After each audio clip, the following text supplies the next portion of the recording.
And as Title 42 expires, Sacramento-based immigrant advocacy groups and attorneys are preparing for an influx of immigrants in our area. We spoke with them about what this will mean for the Sacramento area and more on how resources will be impacted.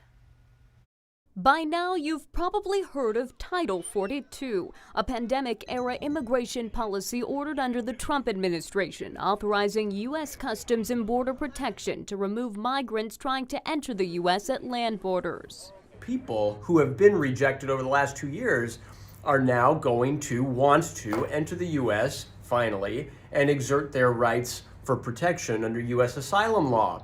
Now, one day after the policy has expired, Sacramento organizations and immigration attorneys are preparing for migrants to make their way north. We're expecting a big influx of immigrants crossing the border.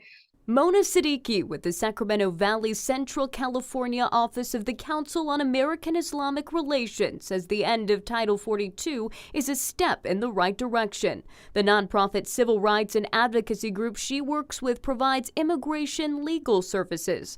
This is something their organization has assisted with before, especially during the Afghan crisis that began a couple years ago. We were informed that Sacramento County in particular was the largest hub for Afghan recent arrivals and parolees and refugees. I think we had to put a pause on acceptance of these refugees because we had so many coming into our area in particular. So ours was the largest in all of California. With the anticipated influx of new migrants, she says there may be some challenges. I think that just means that we're facing a large population of people coming into the country, and so our resources are going to be kind of put to the brink a little bit in terms of how we manage these folks, in terms of housing them, providing resources for them, and especially providing legal resources for them.